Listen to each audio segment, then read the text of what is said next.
Welcome to the Shift Stirrers. Before we dive in, we acknowledge the traditional custodians of the lands where we record. Michelle and Rosemary work on the lands of the Bunwurrung and Wurundjeri people of the Kulin Nation. We pay our respects to elders past, present and emerging. As we talk about transitions and shifts in our own lives, we recognise that First Nations people have been adapting, surviving and thriving on this continent for over 65,000 years. The world's longest continuing culture. Sovereignty was never ceded, always was, always will be. Well, Leila, how are you stirring the shift lately? In a couple of different ways. I have a friend who fires for me. She has a kiln, and we decided we would buy some porcelain together, try some different porcelains. And I've been throwing for 4 years, but I've never tried porcelain because I know it's difficult. So we bought some Southern Ice, which actually ended up being Southern Ice paper clay. And we also bought some JB1 and some proper Southern Ice once we realized that it was paper clay. So I've been practicing with that. Yeah, it's been very interesting. I mean, it's a bit floppy, I have to say. So I'm making different forms. And I've also made some coloured slip. This is something I'm really interested in playing with. So instead of just glazing, I've made coloured slips. And I've always had this thought that everything interesting in clay happens at the leather hard stage. And obviously not everything, but a lot of interesting things happen at the leather hard stage. And it's often difficult to keep the pots at the leather hard stage, especially in Queensland when it's 34 degrees.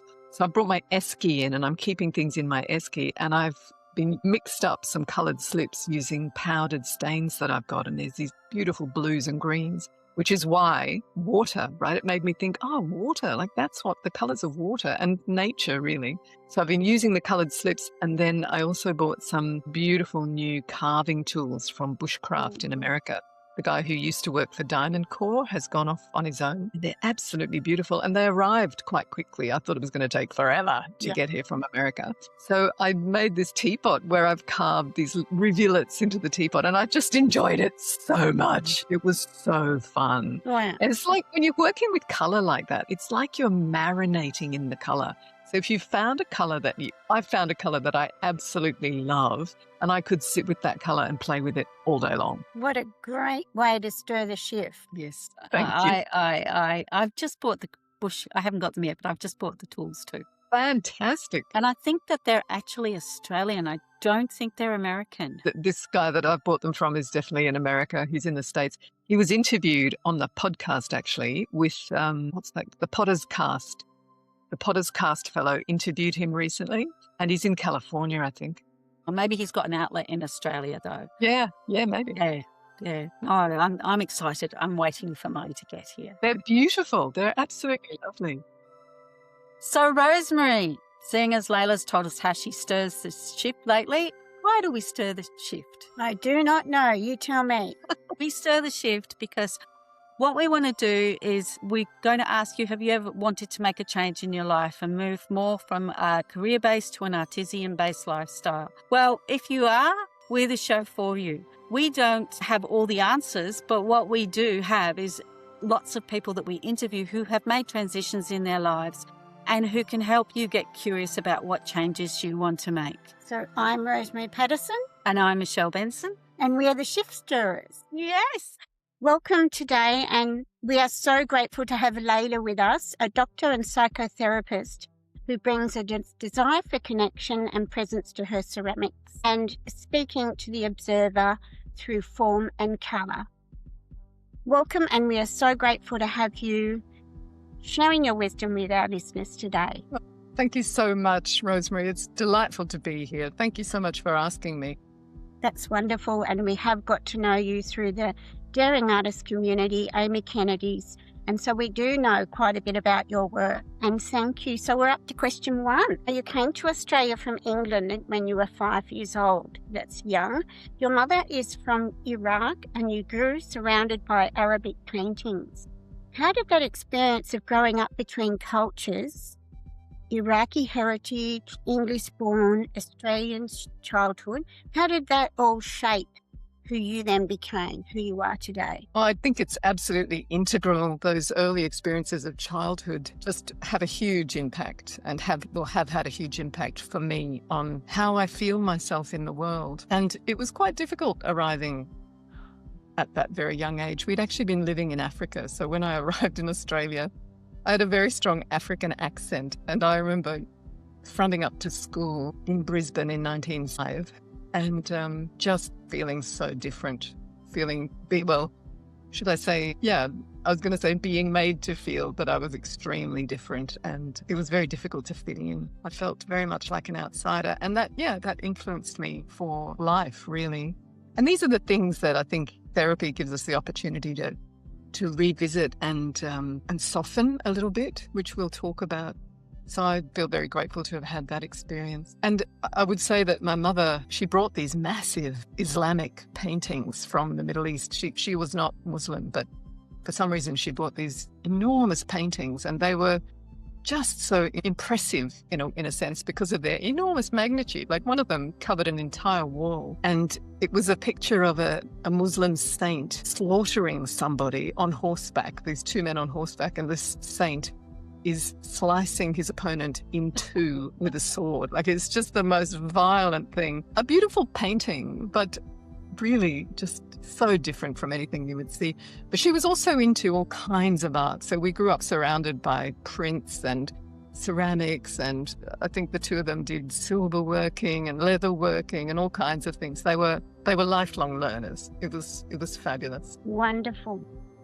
I can imagine the artwork would have been incredibly colourful too, am I right? I remember a beautiful blue, one of the paintings. There was another smaller painting that was an absolutely beautiful blue.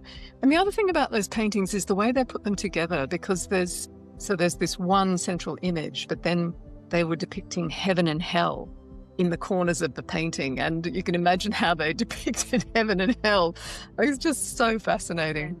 And I was fascinated by the clothes that they wore and their hair, and, the men with their eye makeup, and just such a sort of mysterious, different world from, Brisbane in 1965. Yes. Yeah, I can imagine it would have been, as an immigrant myself, I understand that outsider feeling too. And that I think that it makes you an observer. And I do think that's a good quality to have as an artist. So I don't think you can look at that.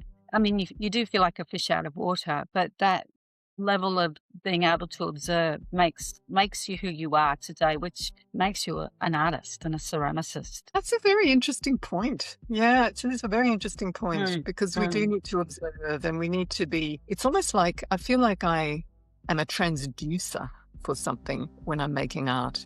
That's probably the best way to put it. Like, I'm receiving and something comes into me and then it comes back out again, changed. Yeah. So we'll go on to question 2, which was life as a doctor. You became a GP.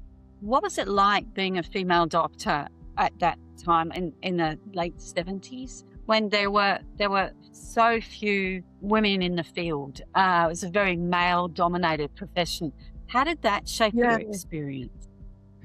Yeah, well, by then, I don't think, I never felt that it was I think I was a little bit immune to the whole that it's a male-dominated thing.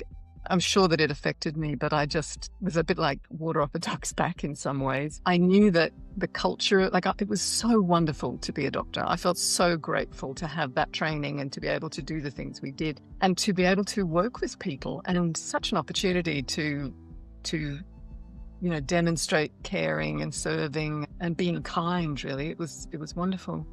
But definitely the culture of hospitals particularly was something that I just never got my head round. I did my internship in a Catholic hospital in Brisbane, which was also, I think there were two things there. So it was the culture of the hospital, but also this intense culture of Catholicism, which was in the hospital, which I knew nothing about because I grew up in a staunchly atheist environment, a very mixed religious background from my parents, but neither of them were believers in any ways. All I knew was that I needed to get out of hospitals and get out of that intense experience as quickly as possible, which I did.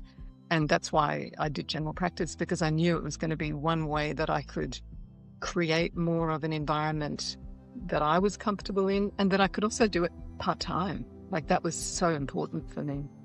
Yeah, the hospital work would be long and arduous, I think, and it's especially if you're working at sometimes long shifts. Yes, yes. I mean, it was a little bit better than, it was funny because I actually went and worked in England and they were still doing 24-hour shifts. We weren't doing that at that point. I think I started work in 1987 and they'd already done away with those overnight shifts. So when I went to England, it was like taking a step back. But somehow you survive. And actually, part of me really enjoyed being pushed to that degree, like being really pushed to see what are you made of. Like, you know, there were things about it that were actually quite amazing. I can imagine that you would have gone into that Catholic hospital and not realised how different culturally it would be. Oh, 100%. Yeah, it was really such an eye-opener. In some ways, I feel like I had a very sheltered upbringing because I didn't have any exposure to religion at all. Wow. Now, you've talked about carers' neurosis. I was a teacher. That's a caring role. And could you talk us through your thoughts on that and how that sort of affected you in your work and your sense of self? Yeah, look, that term, the carers' neurosis, it's a little bit of a harsh term, really. But I haven't heard of it before. No, and it's a phrase that I heard maybe 2 or 3 years into my psychotherapy training. And when I heard it, just something in me was just so switched on because I thought, oh my God, that's what I've been doing. And I just want to explain it. Like, there is nothing wrong with caring. Caring is a wonderful thing. Like I said, I feel very grateful to have been able to, you know, care for my patients, care for my clients. It was a wonderful way to be able to express love, compassion and kindness and to make a difference in people's lives. You know, teachers and lawyers and accountants and dentists, we're all caring. And it's brilliant. Like, that's what makes the world go round. In fact, in this lovely golden age that I'm in now, where I'm no longer either as a therapist or a doctor, I'm sort of casting about for ways that I can serve or ways that I can care. I think the big thing about this is when I heard about the carers' neurosis, I realized that it described me and that my caring was coming from a place that was not entirely unconscious, but largely unconscious, out of awareness. So there were like these, in Gestalt we call them introjects, these ideas that I had swallowed whole without really chewing them up or thinking about them, and that they then were guiding my behavior. So I could say that in my work with clients later on, this became a way of talking to them about what are the rules that you're living your life by. There are often unconscious rules that I'll talk about myself that I was living my life by. I must be kind, I must be quiet, I must be gentle, I must be calm, I must help others. None of those are bad things. They're all really great things. But when they're coming out of me in an unconscious way, it can lead to just a lot of resentment and burnout, basically. Whereas once it's conscious, then I have a choice, right? Then I become an agent in my life and I get to choose to create a balance between how much I care for others and how much I care for myself. I mean, the whole concept of self-care was just something I had no idea about until I started my second life journey as a therapist. So that, you know, and the people that I worked with, the clients that I worked with were very much on my journey. So I chose to work with women who were very much like me, professional women who had kind of grown up with this idea of, I mean, sometimes it comes from growing up in a family that has its problems, right? And so the child becomes the glue that's trying to hold everything together. And I could definitely say that was my experience, trying to make myself into the glue that held everything together. And you know, that's another wonderful thing, that children really care about their parents. We need our parents in order to survive, and so we'll do anything to look after them.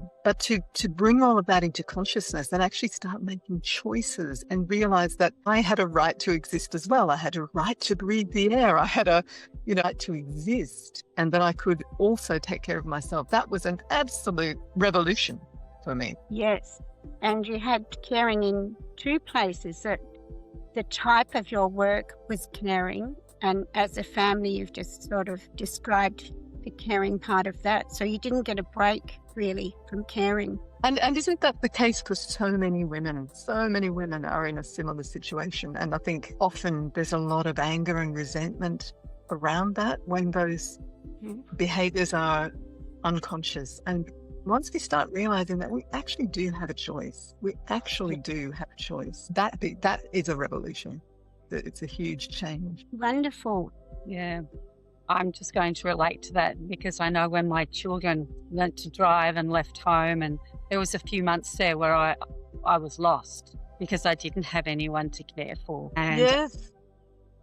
it's quite a common feeling. I mean, I got over it very quickly, but yeah, a few weeks I would go, oh, what am I going to do now? So I wanted to talk to you because in our first interview that we did with you, you gave us the powerful image of you're in a cage, but the door was actually open. And I call this, I've always called this the golden cage, because you're in professions where you're comfortable, you're providing the income that you need for your family and your lifestyle. And, you know, what was it? My view is that it's hard to walk through that door because you're giving up all this security you have around you.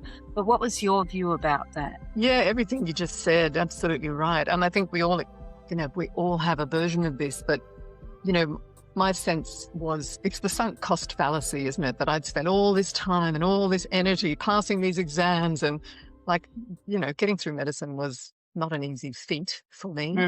And doing my intern years and getting all the training after graduation was also not easy. And so I think I just sort of hung on to it thinking, well, this is something I've worked really hard for. And although I never really identified as a doctor, like it was always something apart from me, and I always worked part-time, but it was just something I knew how to do and I could do it fairly well. And you know, I remember my neighbour once when I first started work as an intern. I had this lovely neighbour in West End who was just a very interesting man. And he said to me, "You're an educated barbarian. You know nothing about anything else, nothing." And I was thinking that that's one of the reasons that kept me in medicine, that all my education had been to become a doctor. And I knew nothing else. I didn't have any other skills, really. I couldn't have done anything else. So until I had another training and another skill, that was when I could start to think about, oh, maybe I could change the way that I do this. I mean, in some ways, if I'd had a bit more imagination, I could have niched even within medicine. And people do. There are people who are much more proactive than I was to get out of general practice and niche into one particular area of medicine. And I think that can be very rewarding because then you can really know everything, go deeply about that one area. Whereas in general practice, you're spread so thinly that it's always difficult. Yeah. So yeah, I mean, all those fears, financial, identity, what would other people think? How could I let go of all this safety and security? And it feels ungrateful. You know, there's just so many things. And I think maybe I did identify more than I realized with being a doctor. So, you know. Yeah, I think it's a very, very common feeling. We had a guest on recently who said that she was very good at what she was a research scientist and she was very good at what she did, but it gave her no joy. Yeah, that is exactly right. In fact, I would say that, because I think one of the questions we talked about in that initial interview was, how did I know when was the time to go? I knew the time to go had come when I just felt so dead inside. I felt like it was eating my soul. And I used to ride my bicycle into town to go to work, and that ride into town was always such an exciting journey. I absolutely loved getting on my bike and riding home. And I got to the point where even riding my bike into town wasn't enough to goad me into going. Wow, I had a job where I didn't have a voice and my skills weren't used and I couldn't make that happen. But when I left, it took me a while to find out that was actually really stressful. Like I didn't know when I was in it. Yes, absolutely. We don't realize, like, we're like we're literally like the frog in the pot that's being heated up. Yeah. So what a wonderful thing to have gone from GP to psychotherapist and then to coaching women through their own transitions. And I guess this question is sort of asking you, what did you learn about working with women and helping them transform their lives?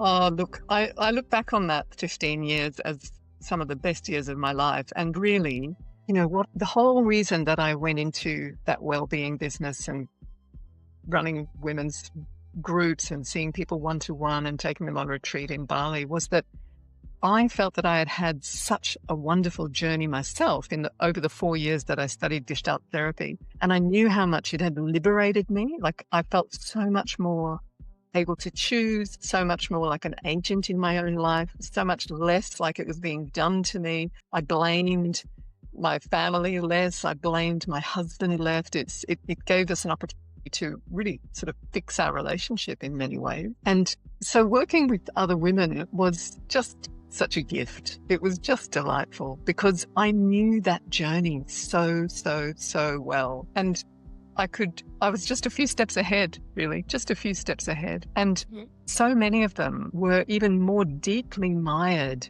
in the issues that I had had. Like they were working full time. They were, even much more stressful jobs than I had been in. And they really didn't know how to self-care. I mean, one of the fun things was we would go to Bali, and I remember suggesting that we should all go for a massage, one massage. And I booked into this wonderful place out in the rice fields, and we all walked up there and had this wonderful massage. And then after that, we kind of looked at each other and went, we could go again. Like, why only once? We could do it again. The point where we would go to Bali for a week, and the first thing we would do is go for a massage. And then we just have a massage every single day. And it was absolutely fantastic. It was one of the biggest shifts that I remember, actually. And people really shifted. Like to have a week off from a busy life is a fantastic opportunity to reflect on what you're doing and how you're doing it and how you might like things to be different. Yeah, wonderful. Having that space, headspace. That's right. So you've talked about the zone of genius from the book, The Big Leap, and the difference between being excellent at something and being in your genius zone. Your genius lay outside of medicine. How did you know, and what did it take you to let go of excellence to find genius? Yeah, that's a great book, The Big Leap by Gay Hendricks, and I really recommend it. You've inspired me to want to read the book. I'm halfway through. Yeah, it's a very good book. I think one thing I want to say is, I remember reading a book by who was it by? Jack Cornfield, called Finding a Path with Heart. And I read it years ago, probably in my early 30s. And the one thing that I retained from reading that book was he said, often it means not finding a new path, but finding heart in the path that you're on. Wow. And in some ways, that's kind of what I did, because my shift wasn't right out of medicine. It was still I was still seeing clients one-to-one, doing psychotherapy with them. And everything that I had done in the 25 or 30 years of seeing clients as a GP, I brought to that relationship. So, I wasn't starting out of the blue. I guess what I realized is that my zone of genius lay in creating a safe relationship with people, a safe space and a relationship within which change could happen. Because I didn't see myself, and in Gestalt we talk about this a lot, that the therapist is not a change agent, right? We have this beautiful idea it's called the paradoxical theory of change, where the change doesn't happen from a place of, I want to be like that. Change happens when we can fully step into who we are. And when we fully step into who we are, change happens automatically. And it goes back to what I was saying before about when I fully step into who I am and I have a lot of awareness about my behavior, about my conditioning, about what's driving me, then I can start to choose how I actually live my life instead of living from these unconscious conditioned responses. Does that make sense? Yes. Yeah, it does. I think I'll use the heading mindful living for this interview. Do you like that? Because that's really what you're living in, a very mindful way. Yeah, a lot more mindful. I mean, the journey always continues, right? Like I think this journey with Amy has just shown me how, wow, I mean, I've come up against things in Evolve that were huge, just huge. And I thought, how did I manage to avoid dealing with this for all these years, right? And now here I am, bang up against it. Yeah, fantastic. Michelle. Okay, your turn, Rosemary. So transition to clay 4 years ago. 4 years ago, a friend invited you to a community studio and you discovered clay. Tell us about that transition. How did ceramics enter your life and when did you know it was more than just a hobby? Well, this question made me really think about that, because my friend did invite me, but I think actually the first thing she did was she gave us a little piece of ceramic. she gave my partner a little piece of ceramic, and it was so beautiful. And I remember looking at it and just being so struck by it. And then she said to me, "Oh, why don't you come down to the ceramic studio? There's a community studio." And so I think I went down there with this idea that I would like to create something beautiful, like the thing that she gave us. And so it was very casual, the way that she invited me. And of course, there were lots of other people there. So many people at different stages, which I think was very helpful, because I had a lot of negative voices in my head. Like, unlike the transition from medicine to psychotherapy, starting in a visual arts practice was a completely new thing. And I'm going to say is a completely new thing, because I still don't feel like I really have fully got 2 feet in this world. It felt very foreign. I had a lot of negative voices in my head. You know, I remembered a lot about what my mother had done in the past. In fact, I have a beautiful ceramic bull that she made. Wow. And I remember her taking me to a sculpture workshop when I was quite young, and how I enjoyed that, and how, you know, I think in the journey of psychotherapy, it's about kind of healing ourselves. And the reason that I stopped working as a psychotherapist is I got to this point where I thought, I don't need this anymore. I feel healed enough. Like, I'm never fully healed, but I feel healed enough that I don't need to sit in this place with these people anymore. I don't need to make this the center point of my life. And so the next step is about self-expression. The next step after healing is self-expression. And clay was just a perfect way of expressing myself. And it's been such a wild journey. I'm very plodding. I love the wheel, and I just want to learn how to throw beautiful pieces on the wheel. And when I start something, I don't give up. I just do it over and over and over and over, and finally it starts to develop. But yeah, it's a work in progress, I'd say. And for our listeners, have a listen and have a look at Leila on Instagram. You can see how your work inspires you, Leila, how you're pleased with your work and how beautiful it is, and it's a part of you. So thank you. That's very kind. I mean, not everything that comes out of the kiln is a delight, but sometimes when things do come out and they're good, yeah, it's exciting, and I enjoy talking about them and talking about the challenges in making them. And, you know, ceramics is technically such an interesting thing, because there are so many different techniques out there that we can develop. Yes, you can go down the windy path so many different ways. Exactly. There's no undo button. There is. There's lots of undo buttons in ceramics. Yeah. You can make patches and things, I guess. But for my digital art, I use the undo. Yeah, the undo button. Sorry, I didn't understand what you were saying. Sometimes there's an undo button, sometimes not. But then there's always the reclaim bucket. Yeah, the reclaim bucket. And also, as ultimate undo button. There's the coffee grinder. I am actually collecting bisque and coffee grinding it to make grog to go into my porcelain. And so now I have like a pile of bisque. So that goes back in and gets recycled back in too. Yeah, there is. You just learn them as you go along. You learn them as you go along. I naturally wear a mask when I'm doing the coffee grinding. So yeah, it's true. I very rarely throw anything away. I like to reclaim as much as I can and reuse. Absolutely. Yeah. I just recently bought a pug mill. It was the best thing I've ever bought. Oh, fantastic. Yes. Takes the hard work out of reclaiming. Yeah. So you've talked about, we are up to question 8, am I right? Right on the money. Good.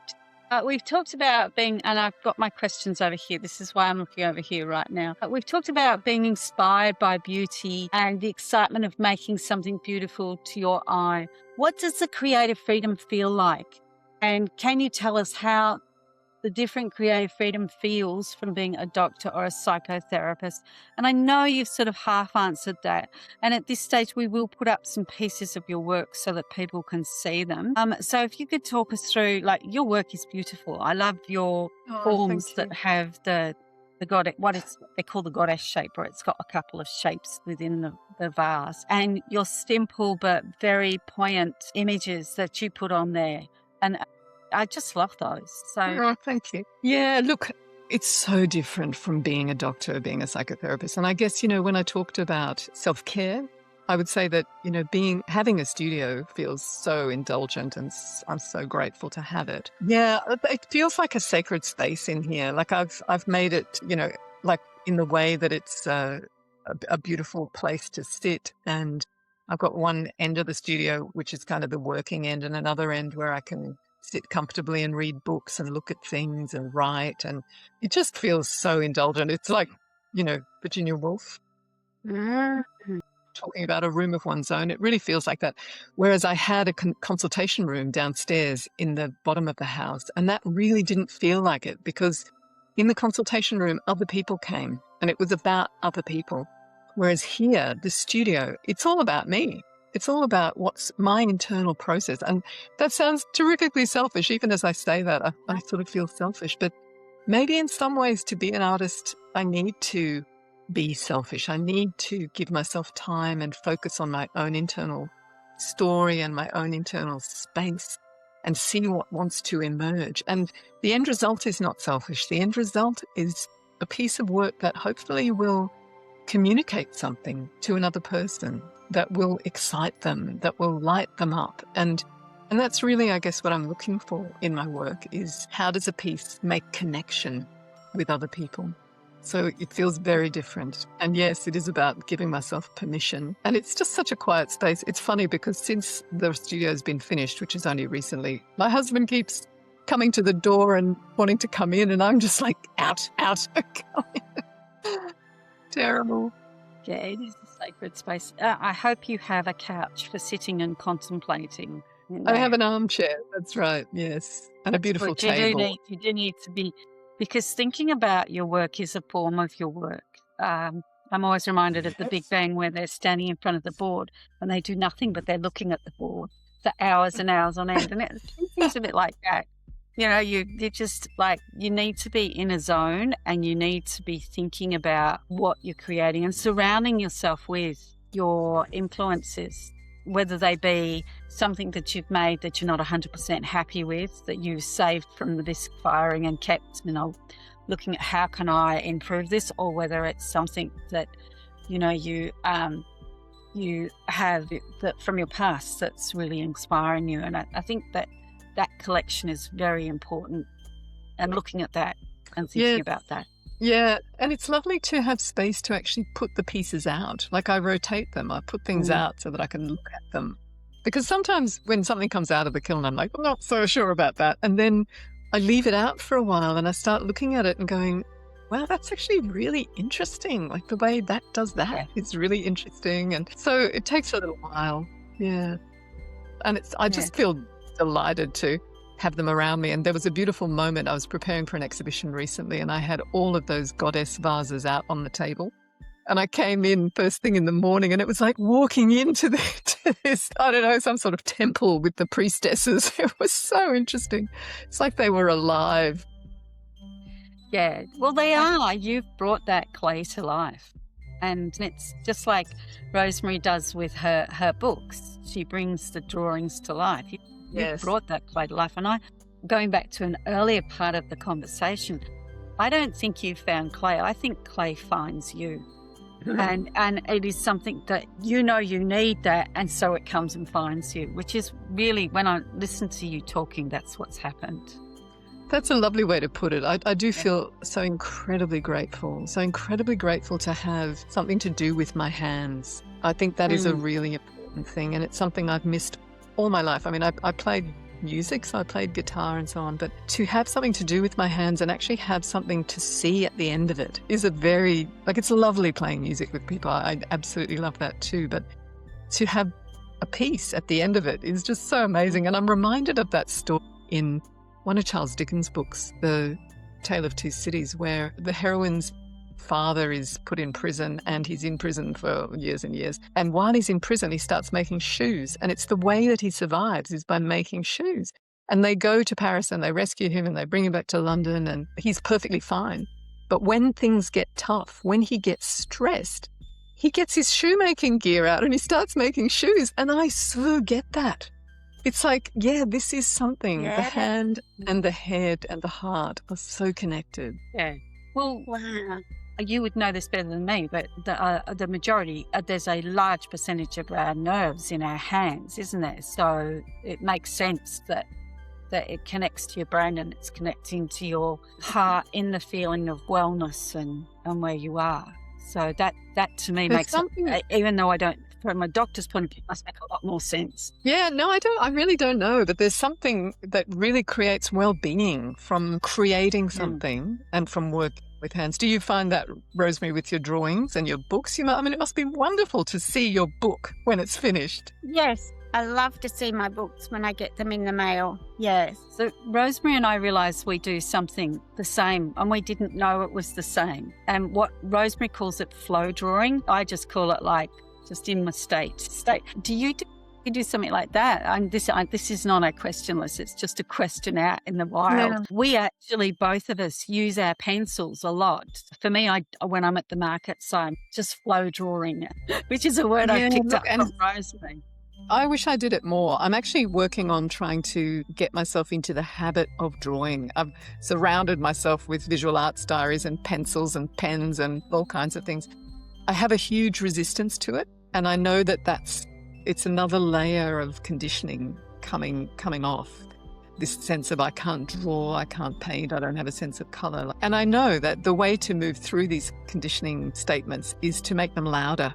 When they're getting louder and I'm really hearing them, that's an opportunity for them to just move through. And so I've actually started playing with coloured slips at the moment, and I made these coloured slips. I just sat down, forced myself to make them. And they're beautiful colours, blue, greens, and you can mix up the colour that you want. And I made a porcelain teapot, and I thought, right, I'm putting this slip on this teapot. And I just was like, oh my God, it's terrifying. But I put the slip on, and it's just such a beautiful colour. And I had a vague idea of what I wanted to do. I was actually journaling, and I drew a pot and then drew some designs on it 3 or 4 times, and then thought, oh yeah, I'll just do that one. Just a really simple thing. Like I'm not like you, Rosemary. I can't, draw a thing, but I love abstract expressionism. I love abstract shapes. And so I thought, just get on there with your carving tool and carve something and then sgraffito it out. And it looks amazing. Like I did it this morning, and I'm still excited at having done it, because it sort of took shape, taking shape in front of you. Yeah. And I don't know what it will be like at the end of the day, but it's exciting. Is that one on It sort of Insta? hits me in the face. Oh, wouldn't be Sorry? ready yet. I haven't taken any photos of it, but I might take some this afternoon and put them on Instagram. Yeah. It's because it's always good to That would be lovely show to people see. how things take shape. Yeah, I'm trying to to not just put photos of the perfect finished object, but to put photos of this is what it looked like at this stage, and then it kind of went downhill, and I wasn't sure that it was going to really happen, and this is what it looked like at that stage, and then I managed to do this, and now here it is, and it's good to show that process, because I think what I'd really want to do is invite other people to their creative spirit. And we're all creative, aren't we? This is the biggest fallacy. I used to think that you had to be talented to do art, that only people with talent could do art. And I definitely thought I was not talented at visual art. And now I realize that it's just about finding an outlet and really minding that seam, like sticking with it, thinking about it, looking at things, watching endless pottery videos. I mean, God, my partner actually goes, that's it, no more pottery videos tonight. Close that. Because I got a bit screen. obsessed. I got quite obsessed. Yeah. Well, Michelle, we're up to question 9 now, which talks about hard lessons. So, Leila, as a doctor, you would have experienced a kind of vulnerability, but as an artist, there's another type where you have wonderful, successful exhibitions, your work is well valued and bought, and then sometimes, as our research scientists told us, you can take your stuff to the market and not sell a thing. Could you talk us through how you manage in your head things that are, or times when you're a little bit vulnerable? Well, look, this is such a good question, because I think it's a really major part of the personal development that's required as an artist. And I was chatting with someone recently who said that her daughter wants to be an actress. So she goes to acting classes and asks the acting teacher, what should I do? And the guy said, learn how to hear no. Oh, beautiful. Isn't that a beautiful thing? Yeah. We all need to learn how to hear no. So that really landed for me. And I thought, I need to learn how to hear no, because I can't make that no mean my work's no good, Yeah. right? I need to really find that sense of value within myself. Like, this is such a piece of personal growth, that my work as an extension of me has its own intrinsic value, whether other people even like it or not, let alone want to take it home with them. And I'm not doing this. I'm fortunate to be not having to do this as a job for money, to actually make money. So that's a release and a relief, but it still feels very vulnerable to put my work out there. And as I have done in the last 3 exhibitions, actually sold nothing. So I've tried to look at it from lots of different angles, and what lesson is there in this for me? And I think the lesson is what I just said, that I just need to learn how to hear no and not make it mean something personal. Yeah, I love that. So wise. It's good, isn't it? So, Yeah. My first market I ever went to, I didn't sell anything, and I came home and I was devastated. So I do understand. And my stuff sells quite well at the markets, but yeah, I know how you feel. It's devastating. And you think, you stab yourself because they're your little children. That's right. My little babies. I also think, and I had a coach who used to talk about this. She said, you want to find your no from clients as much as you want to find the yes. But of course, we're looking for the yes. But it's actually also very good to get the no, because if we're not getting the no, then we're just being vanilla. And the last thing I want to do is be vanilla. I want to be, whether I'm doing psychotherapy, I really niched hard in psychotherapy, so that some of my clients used to say, when I read your posts on LinkedIn, I feel like you've been looking through my bedroom window. Because I needed people to recognize, if you are this, this, and this, I can help you with that, that, and that. And we can go there, there, and there, right? Because that's what I wanted to do. And it's the same with the pots. I know what sells. Black and white stuff sells. Pictures of birds and flowers sells. I'm not interested in that. I'm not interested in doing that. I'm not interested in meeting the market. I'm interested in what wants to come out of me, what I want to bring forth. It's that thing about whatever's within me. If I don't bring it forth, it will kill me. Well, look at Van Gogh. He never sold a thing when he was alive. I actually did think of that. And I've also got a lovely friend who makes beautiful work and goes to all the markets and sells really well. And she told me how she went to a market once and the only thing she sold was this really ugly bowl. She said, I almost didn't take it because it's so ugly. And so now when I make something and it comes out of the kiln and I'm like, I don't really like that, I instantly think someone will. Yes. Someone will love it. Yeah. Yes. And I do think that, to coin a phrase, the no's make you grow. They do. Yeah. The yeses don't make you grow. They make you stay in your lane, whereas the no's make you grow. That is so, so true. So true. What a beautiful lesson for our listeners. We all need to be able to hear no, don't we? In various different walks of life. And not stab ourselves. Not go down the terrible drain. Yes. Well, and Catherine Devaney says, what you think of your own writing doesn't matter. What other people think of your writing doesn't matter. So that's just exactly what you're saying, Leila. Yeah, it's in the process, isn't it, Rosemary? It's actually in the process. I know that when I'm making, I'm delighted and I'm having fun and I'm in this really lovely place. And really, that's it. And actually, a Buddhist friend of mine said, the true artist doesn't stop to look at the thing they've made. They're just interested in the process, which is a pretty Zen way of looking at it. I would like to get to that point. I'm a bit human when it comes to that. Yeah, we all are. Okay, so our final question today, Leila, is legacy or a superpower? And I know before you said, I think you want to do the legacy question. Am I right? Yes. The question, The legacy question is when you look at the body of your work you're creating, not just in ceramics, but in the lives you've touched as a doctor and a psychotherapist coach, and now your art, what legacy are you building? What do you hope, at the end of the day, what do you hope your work says to the world? Yeah, I really love that image. There's an image somewhere on social media of how we ignite each other. It's like a picture of someone who's got a candle lit and walks up to someone who doesn't have their candle lit and lights their candle. Mm-hmm. And that's really the image that I'd like to bring in here, because I would hope that not just my art, but the way I am in the world ignites other people. And I know I am ignited by the way other people bring themselves in the world. Like it's a very powerful thing. Even recently I had a chat with a guy on the phone because I'm trying to build a shed on a piece of land and it's all very difficult.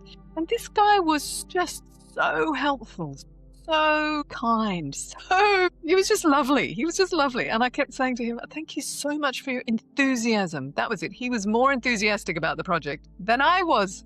Yeah. And it really lit me up. And I thought, wow, like I don't think I am going to go ahead with this project. But if I did, I'd go with you, simply because what you're bringing as a human being is something that I really need. And so that's what I hope that I do, like whether as a doctor or a psychotherapist or through art. And I think part of the gift that we give through art is that, like I said before, we're all artists. We all can create. And so many times I've had discussions with people at exhibitions or in the gallery where I sometimes show about what they would like to do, what they would like to create. And when they see art, it can be very exciting to then go and create themselves. It can be that step, that next step someone's looking for. A bit like I said at the beginning that a friend of ours gave us a piece of her ceramic and I looked at it and I thought, that's so beautiful. I'd like to make something like that. So I'd like my art to also ignite and incite people to want to create, to use their time well. I mean, I just think the society we live in, it's so ill. It's just so ill, isn't it? Like we're encouraged to consume and consume and consume when actually what lights us up is to create and create and create, right? But we don't have, often there is no method, no way that we can create.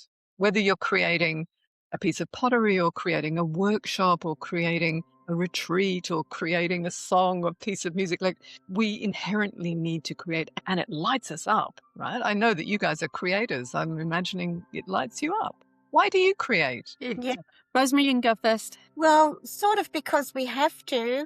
I am doing a book on homelessness. It's sort of because I have to. But, I also think about, and I'll see trees on my walks and then I'll see them that's off my walk, and beautiful gum trees and things like that. And so, I guess it's having a voice and a story to tell and, just because it feels good.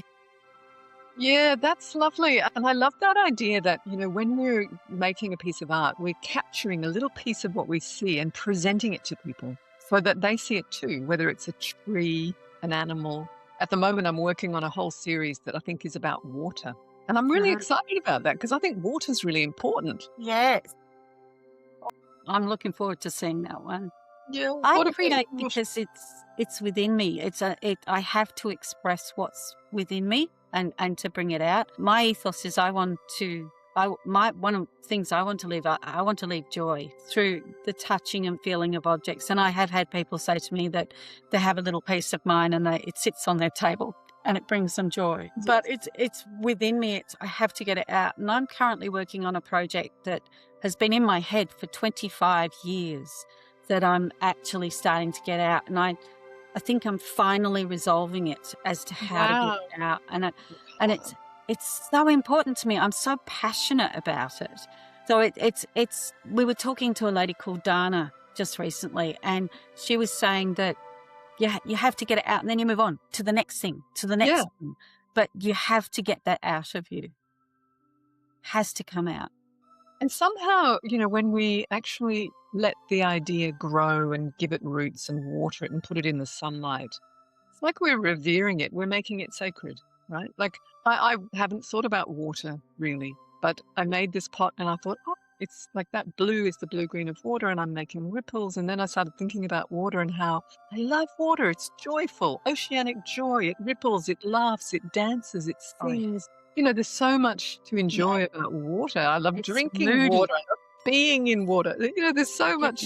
And then suddenly it feels like I'm making water sacred somehow. It's really interesting. Like you with the tree, Rosemary. Yeah, beautiful. I love rivers and how they move. So, Leila, could you give our listeners your website, please? Because I have spent a few days looking at your website and I get joy from looking at what you're doing. And actually, you come across as a very peaceful, calm woman. And I look at your work online and I can see that peace and calmness in your work. So, yeah, what's your website, please? My website is Leila Davis Ceramics, Thank you. leiladavis.com. Sorry, it's leiladavis.com. That's what it's called. On Instagram, I'm Leila Davis Ceramics. Thank you very much. For our listeners, have a look at Insta, because Leila does it different to everyone else. She talks to you as if you're an individual, and she'll talk you through her pieces, and it's actually really beautiful to watch. Thank you. I'm enjoying it. I'm enjoying the challenge of showing up on Instagram. Yeah, great. And thank you for this interview, Leila. It's been delightful. I can't stop thinking about all the lovely stuff we've talked about. So thank you so much. Oh, thank you for giving me the opportunity to really reflect. It's been awesome. And it's Thank great to make more connection with you too. Thank It's- you.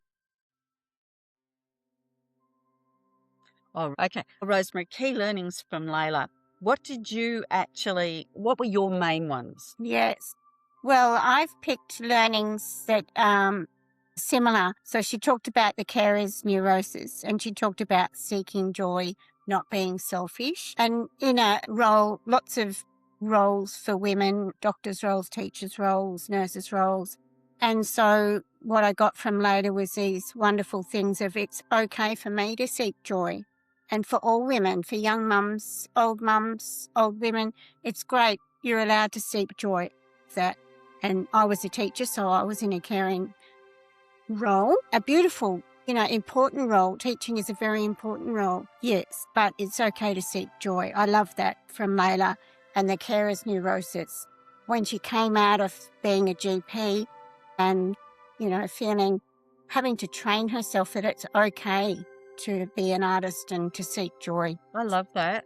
Even the Yeah. way you've put it, I love that. I picked stepping off a cliff, because sometimes I feel like when you're making that big change, it does feel a bit like stepping off a cliff and you don't know whether you're going to sink or swim. And I'm a year in and I still don't know whether I'm going to sink or swim. So I think it's really good to actually be aware that when you actually make those changes, it does feel a bit like stepping off a cliff. I actually relate it to standing at the top of a mountain slope, and a very steep one, and you literally, when you ski, you're just literally falling down like that. Wow. So that's that one. And then the other one that I really loved was creative work as oxygen, which we discussed quite a lot in the chat with Leila, but I do feel as though it's so important.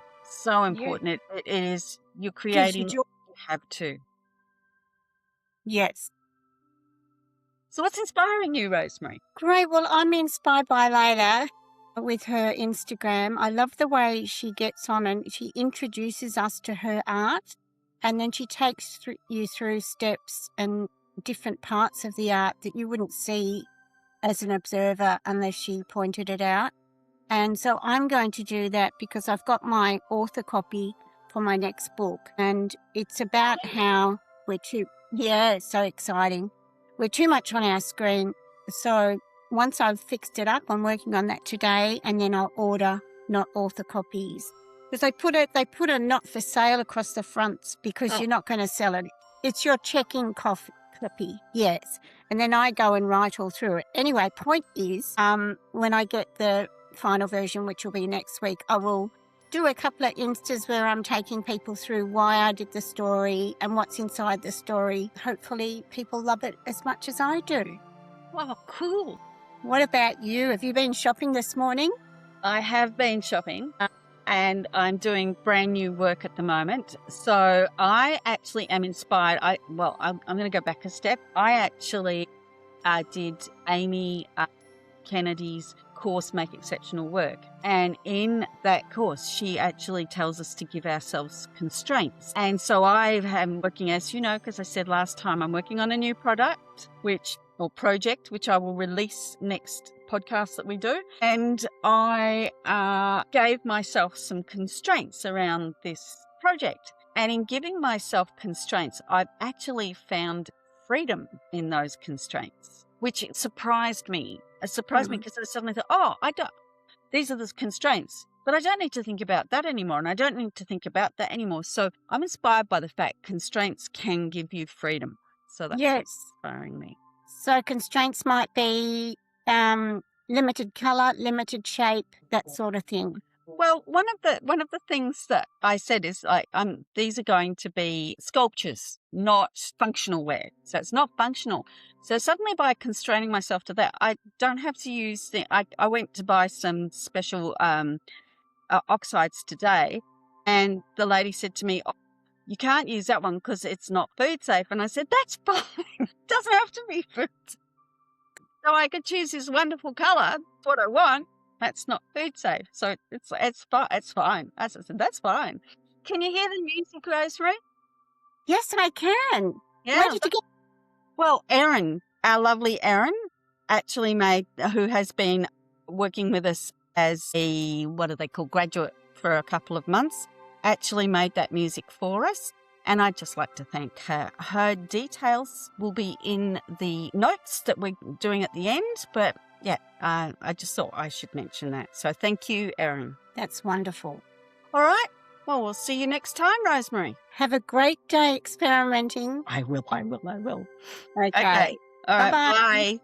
Thank you so much for listening to Shift Stirrers podcast. If you enjoyed this episode, please hit that follow button so you can get notified whenever we release new content. We'd love to hear from you, and feel free to reach out to us at theshiftStirrers@gmail.com, or you can find our individual email addresses and websites in the show notes below. We love questions. You can also connect to us on Instagram at Shift Stirrers. If you found value in today's conversation, we'd be incredibly grateful if you could leave us a review or a rating on your podcast platform. It really helps others to discover the show. And if you know someone who will benefit from this episode, please share with them. Until next time, keep stirring the shift. Just a quick disclaimer, Michelle and Rosemary are not experts in any of these discussions today. We present this podcast in the interest of getting you curious to make changes. Thank you.